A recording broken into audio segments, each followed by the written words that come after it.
any query, you can ask me. How can you take care of our how can we take care of our overall fertility? How can you take care of overall fertility?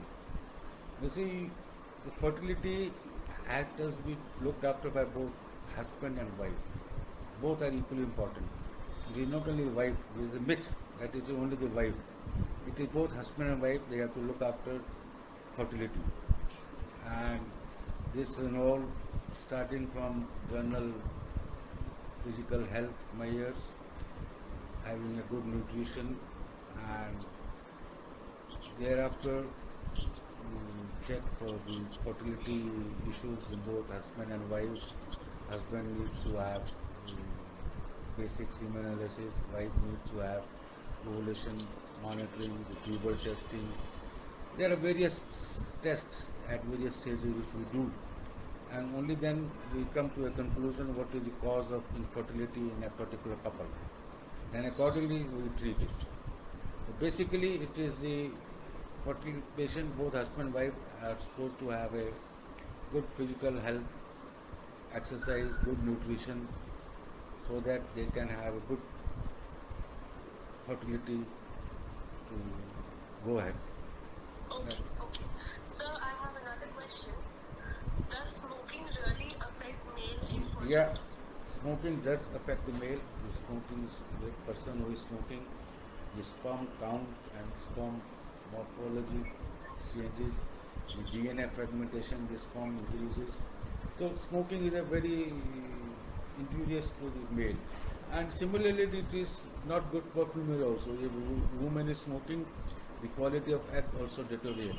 So you have to be careful. You cannot, if you are thinking of conceiving, you should stop smoking. Okay. So Rohan Malik has another question.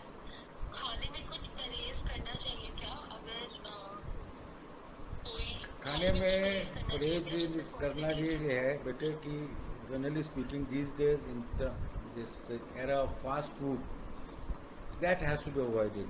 You cannot have McDonald's burgers or pizzas every day. You have to have a healthy diet, lot of nutrition with you have to eat things which are a lot of good nutritional value rather than eating this fast food. Fast food like burgers, pizzas, this Coke, Pepsi, they have to be restricted. You see, you cannot go ahead with those things every day in and day out. That makes a difference. Right. So Tanish Jaiswal also has a question. How does the right lab mean a better outcome? How does the The right lab mean a better outcome. You see, right lab, this is the whole procedure is a complex affair. I explained. You start with the stimulation of the wife to grow the eggs. Once the eggs are ready, they are taken out. In the lab, the husband sperms are taken in, they are mixed together and create an embryo. Then the embryo is left to grow in the incubator. All this is happening in the lab. So the importance of a lab is very much there. The embryologist, what is the level of experience of embryologist, how he is handling the gametes, because he is the person who is handling the gametes, he is handling the oocyte which we retrieve, he is handling the sperm which we receive, and he is mixing them and creating an embryo. Then he has to monitor the growth of the embryo, how the embryo is dividing. So whether when it will become 2 p.m. stage at the end of 16 to 18 hours, when it become 2 cell, 4 cell, how is the growth. So he is the person who is responsible to monitor the health of the embryo, and he will tell us, let's do the embryo transfer on day 3 or day 4 or day 5. So it is the quality of lab which is most important factor for the success of any IVF program. You have a good lab, a good embryologist handling the gametes, resulting in a good quality embryo, you get a better success rate. It's as simple as that. That lab is the most important thing. And you see, when I started the IVF center, I was the 7th IVF center in Delhi. Now there are more than 130 or 140 IVF centers in Delhi. Unfortunately, most of them, more than 120 centers, they don't have a qualified embryologist with them. They are working with part-time embryologists who are running from one center to other center, and that is why their success rate or this thing cannot be compared to the established center. And these all these centers are advertising only their urinary pregnancy test UPT result. They never bother about what is the viability of the pregnancy, what is the outcome of pregnancy. No, they are not interested. They only advertise, oh, this is our UPT result, that is success rate. That is the problem. Okay. Okay, sir. So Mr. Deep Das also has a question. He's asking, even after 3 failed IVF, can we go for another IVF cycle? Definitely, you see, first, but we have to evaluate what was the cause of failure in the previous 3 cycles. You have to go through the papers, you have to go through the stimulation protocol, what type of protocol they have received in the previous attempt, how many oocytes were retrieved, how many embryos were formed, and how was the embryo transfer procedure done, whether it was easy or difficult. All this information has to be rescanned to know what was the cause of failure in the previous cycle. Like we know that in around 2/3 of the cases, it is the endometrial receptivity which is responsible, and 1/3 of the cases, it is the quality of embryo which is responsible for failure. Quality of embryo, we can judge, we can make some estimate under microscope how the embryo look like. The receptivity of endometrium, we cannot make any guess. It has to be checked by a test, special test ERA. Otherwise, by checking under ultrasound, you see the triple layer, that's necessary, does not mean receptivity. These are the two basic factors, endometrial receptivity and quality of embryo, which cause the success or failure of a IVF program. So, when you have previous 3 failed IVF, you have to reevaluate, you have to rescan all these reports, and then decide what should be the effort in the next cycle. We have to be very clear that we cannot keep on repeating the same stuff again and again. We have to know where is the fault, and we should try to correct it. That is nutshell. Okay, sir. So, Suraj Verma also has a question.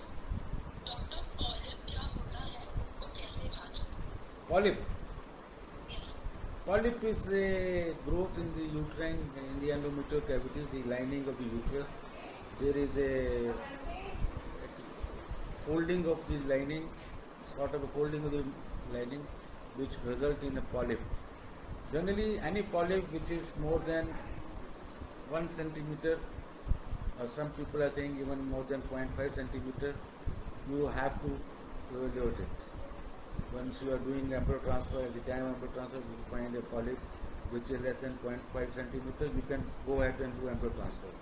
Any polyp more than 0.5 centimeter or 1 centimeter, you have to investigate what is the cause. Maybe you need to do a hysteroscopy to remove it before attempting the embryo transfer. So polyp, which is there since the beginning of cycle, because we do always a baseline scan to see what is the lining, what is the endometrial lining. If at that time you find a polyp, it's better to remove it rather than to leave it later on. If a polyp develops during the stimulation phase or during the before transfer, then we have to see what is the size of the polyp, and accordingly take a decision whether we should do embryo transfer or we should defer it. First remove the polyp and then do the embryo transfer. So any big polyp in the cavity is just acting like a IUCD, like a property. It will prevent implantation of the embryo. Any big polyp. So we have to remove it. We cannot leave it. Okay. So, Tushar Gupta also has a question. Doctor, HSG test का क्या role है? HSG test is done to see what is the status of the fallopian tube. This is one of the basic tests we are doing for all infertile couples. Whenever they come to us, we want to know what is the status of the tube. In a female, we have to check whether eggs are forming, we check by ultrasound. What is the status of the tube, we check by HSG or laparoscopy, and what is the endometrial lining, we again check by ultrasound. So we have to do a HSG before we plan any procedure in the woman. If we are planning a IUI cycle, we have to know what is the status of the tube. Because tube has to be patent, only then we go ahead with IUI. If there is problem with tube, if the tubes are blocked or tubes are unhealthy, there is no point in going with IUI, then patient should directly go for IVF.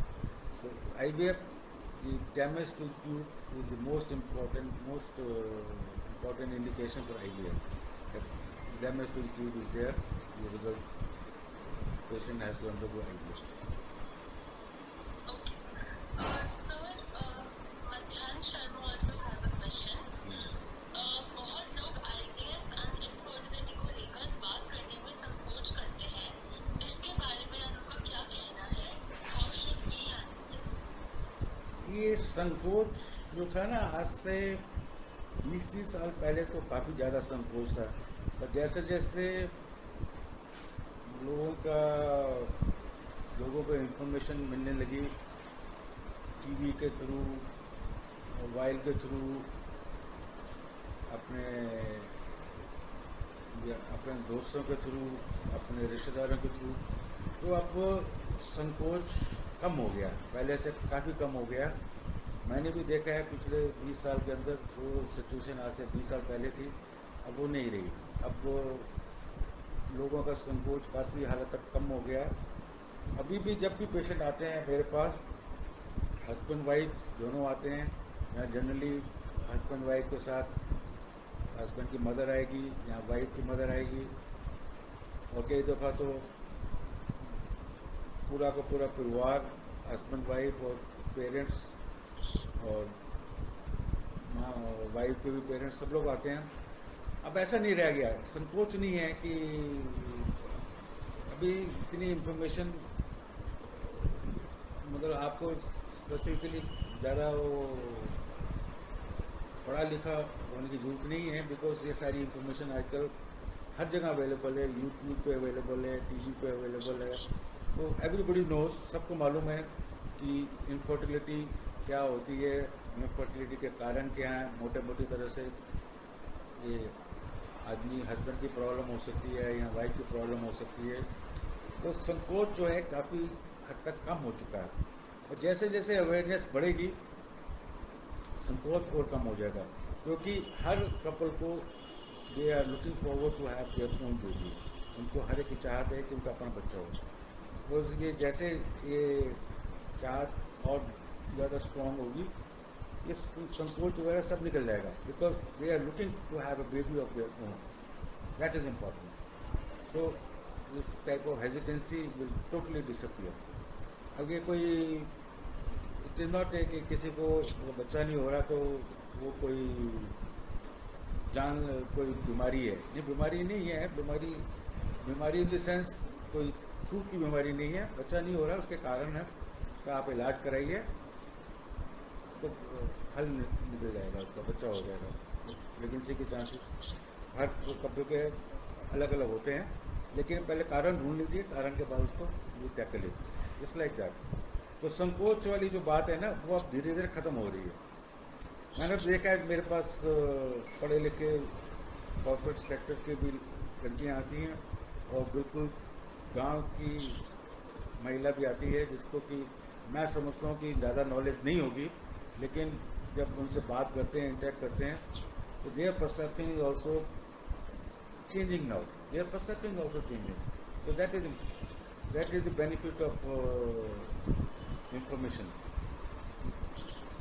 we are having. Sir, Keshav Kashyap also has a question. Yeah. क्या IVF painful है? IVF क्या IVF process painful है?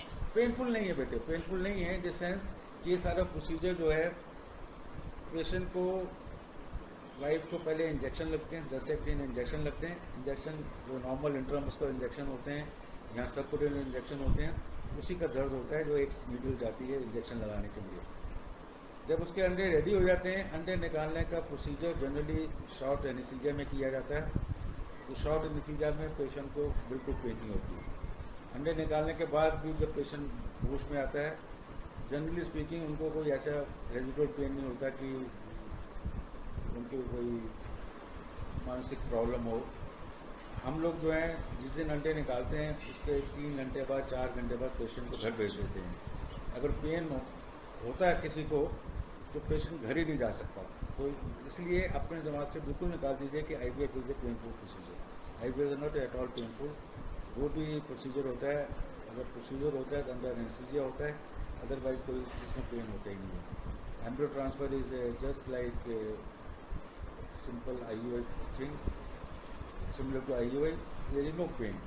अगर किसी भी step पे हमें लगता है कि कोई किसी स्टेप पे पेशेंट को पेन हो सकता है, we take precaution, we always tell the patient कि it is better to do the anaesthesia, it is like that, there is no pain. Okay, sir. So, Simran Yadav also has a question. Male infertility क्या symptoms हैं, sir?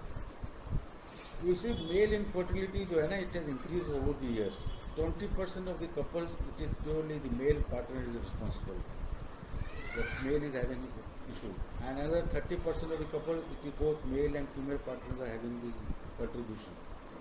Male partner has either there is a sperm count is affected, the sperm count is less, or the motility, sperm motility is less, or sperm morphology is less. So these are different parameters we always check. According to the latest WHO parameter of 2010, the sperm count has to be more than 15 million per ml or 39 million in a per ejaculate. That should be sperm count.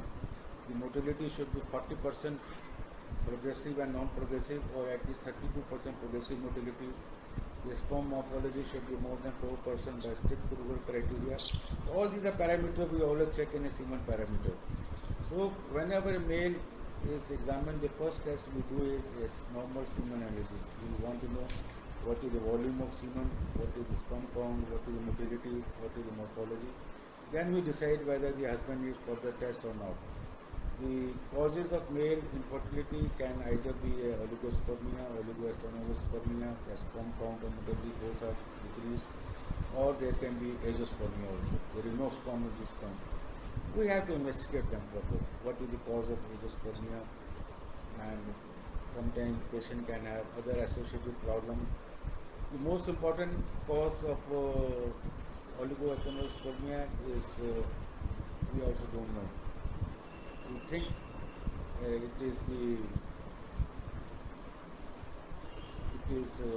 cause remain unknown to us, unclear to us. Sometimes patient can have varicocele, so we know this is the cause. Or patient may have a infection in the male accessory gland, or patient may have a tumor. So we have to investigate the male, what is the cause of male infertility, and then treat accordingly. Okay, sir. So, Rishabh Yadav also has a question. Does caffeine affect overall fertility? Yeah, caffeine, if you take in excessive amount, coffee for that matter, that also is bad for the both sperms and eggs. So generally speaking, in although coffee drinking is not that popular in India as compared to West, like in England or Europe, where they like to restrict coffee to 5 cups in a week. That is the guidelines. Generally they say you don't keep on drinking coffee every day or twice in a day or thrice in a day. Generally when I go outside, go to UK or go to USA, I see all the young members, young boys and girls who are rushing to the office, carrying a big glass of coffee from the Starbucks, sipping it in the metro and taking the same mug to their office. So that is the first mug in the day, and by the time they have a second mug in the afternoon and third mug while they are coming back. So that type of coffee intake is bad. You can have a cup of coffee per day or 5 times in a week, that is good enough. Okay. The last question, Rakshit Sethi is asking, what activities we can add in our daily life, or what lifestyle changes we should make to improve our fertility? Lifestyle change, you have to have a very healthy lifestyle. You have to have some inbuilt exercise program in your daily program, daily routine. You have to decide what type of exercise you want to indulge in. It can be a simple brisk walking for half an hour every day in a park, or you can join a gym if you don't want to go for a brisk walking, you can join a gym, or you can do yoga in your house. But you have to have some sort of physical activity, physical exercise in, built in your daily lifestyle. And like I mentioned, to avoid the junk food, try to have a good nutritious food in your daily food item. You can consult a good dietitian that he or she can advise you what all to be eaten. You have to have lot of green food, greens, vegetables, lot of fruits, because all these fruits contain lot of micronutrients which are essential for fertility. That is important. Most of the antioxidants are present in the fruits and tomato. So these are the articles you have to specifically intake, because you are not having a deficiency of micronutrient, which is important for fertility. Okay. Thank you so much, sir. That's all. Thank you, Vete. Thank you.